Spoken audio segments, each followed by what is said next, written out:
Αγαπημένοι μου κατοικιδιογονείς, σήμερα στο σημερινό μας βιντεάκι θα μιλήσουμε για το τι δεν πρέπει να τρώει η γατούλα σας.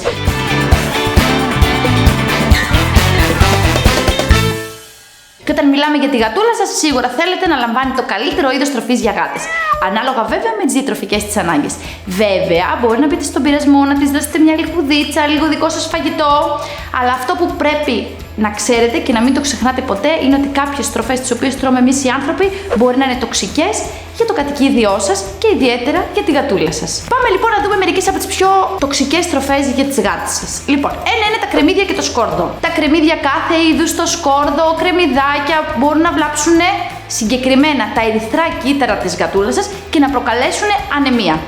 Αυτές οι τροφές είναι πάρα πολύ δηλητηριώδεις και αν καταναλωθούν ειδικά σε μεγάλες ποσότητες, μιλάμε πάντα για μεγάλες ποσότητες, αν φάει τώρα λίγο, δεν θα πάθει κάτι, αλλά αν φάει ποσότητα, ένα κρεμμύδι παράδειγμα, λέω εγώ τώρα, πάει ανάλογα με τα κιλά βέβαια, αλλά να είστε γενικά προσεκτικοί, διότι οι γάτες μπορεί να παρουσιάσουν λίθαργο, είτε να τις δείτε αδύναμες, να έχουν μειωμένη όρεξη, πορτοκαλί σκούρο κόκκινα τα ούρα τους. Οπότε τότε θα πρέπει να απευθυνθείτε σε κάποιον κτηνίατρο, γιατί μπορεί να έχει πάθει κάποια, όπως λέμε οι κτηνίατροι, τοξίκωση από τροφή. Κάτι άλλο που δεν θέλουμε καθόλου να δίνουμε στα κατοικίδια μας και συγκεκριμένα αφού σήμερα μιλάμε στις γάτες, να μην δίνετε στις γατούλες όσες έχετε στο σπίτι σας, είναι ομά αυγά, ομό κρέας και κόκαλα. Όπως και στους ανθρώπους, έτσι η κατανάλωση ομών αυγών ή ομού κρέατος μπορεί να προκαλέσει στις γάτες δηλητηρίαση από σαλμονέλα, δηλαδή από το βακτήριο E. coli. Τα συμπτώματα της ασθένειας μπορεί να είναι να κάνει εμετό, διάρρεια, λίθαργο πάλι. Λίθαργος είπαμε είναι όταν τη βλέπετε λίγο κοιμισμένη, δεν ξυπνάει, είναι αδιάθετη γενικά η γατούλα σας. Λοιπόν, τι είναι τώρα η σαλμονέλα και πώς μεταδίδεται βασικά? Η σαλμονέλα λοιπόν μπορεί να μεταδοθεί σε ανθρώπους και επομένως πρέπει να προσέχετε κι εσείς να πλένετε σωστά τα χέρια σας όταν μαγειρεύετε ή να κρατάτε γενικά μακριά τη γάτα σας τη στιγμή που μαγειρεύετε. Αυτό είναι πάρα πολύ σημαντικό και νομίζω το γνωρίζετε κιόλας εσείς.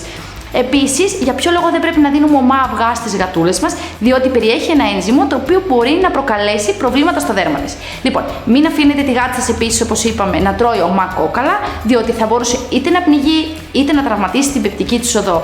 Κάτι το οποίο πολλοί ιδιοκτήτες λένε, μα πώς, αφού στις γάτες δίνουμε εδώ, δίνουμε τροφή, δίνουμε κόκαλα, δίνουμε ψάρια. Δεν ισχύει κάτι τέτοιο, διότι η δική σας γάτα, επειδή μεγάλωσε στο σπίτι, δεν έχει τόσο ανθεκτικό πεπτικό σύστημα. Ωραία.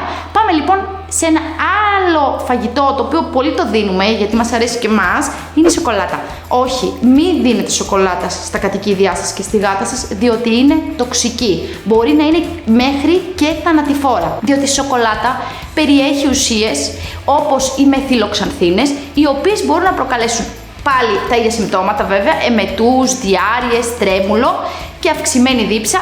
Μπορεί να φτάσει βέβαια να έχουμε και επιληπτικές κρίσεις. Γι' αυτό οι μεθυλοξανθίνες που υπάρχουν επίσης και στα καφεϊνούχα ροφήματα δεν πρέπει γενικά να δίνετε ούτε σοκολάτες ούτε καφεϊνούχα ροφήματα, διότι όπως σας είπα μπορεί να προκαλέσουν μέχρι και θάνατο στο κατοικίδιο. Όσο θα το θυμόστε, όσο και αν σας αρέσει και θέλετε να το δώσετε, μην το κάνετε.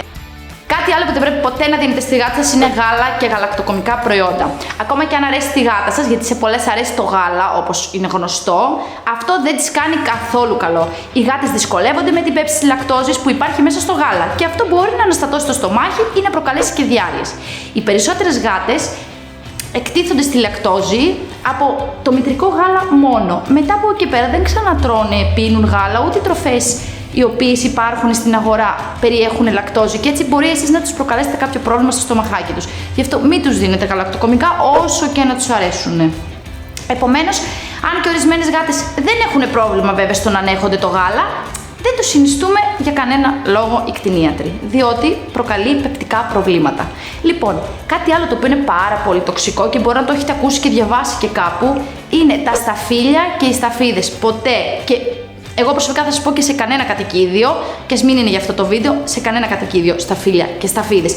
Ακόμα και μικρή ποσότητα σταφυλιών μπορεί να αρρωστήσει τη γάτα σας. Μπορεί ακόμα και να προκαλέσει νεφρική ανεπάρκεια. Εντός λοιπόν 12 ώρων από τη λήψη, ορισμένες φορές προκύπτουν έμετοι, δεν είναι καλά το ζωάκι σας. Μέσα σε 24 ώρες αρχίζει και έχει λίθαργο, διάρρεια, μειωμένη όρεξη. Πάρα πολλοί ιδιοκτήτες έχουν έρθει σε κτηνιατρία. τα οποία λένε τι έπαθε η γάτα μου ξαφνικά και επειδή τους είχε πέσει κάτω μια μικρή σταφιδούλα και την έφαγε η γατούλα τους, δεν ξέρανε τι έχει, είχε μεγάλο πρόβλημα και μετά άντε να τη συνεφέρεις.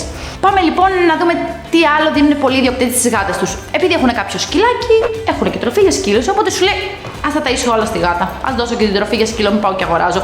Παρόλο όμως που η τροφή για σκύλους δεν είναι τοξική για τις γάτες, η γάτα σας χρειάζεται άλλα θρεπτικά συστατικά από το σκύλο. Μια τροφή για γάτες, παράδειγμα, μπορεί να περιέχει βιταμίνη Α, ταυρίνη, πρωτεΐνη, ενώ η τροφή για σκύλους να είναι πολύ χαμηλότερη σε αυτά τα συστατικά.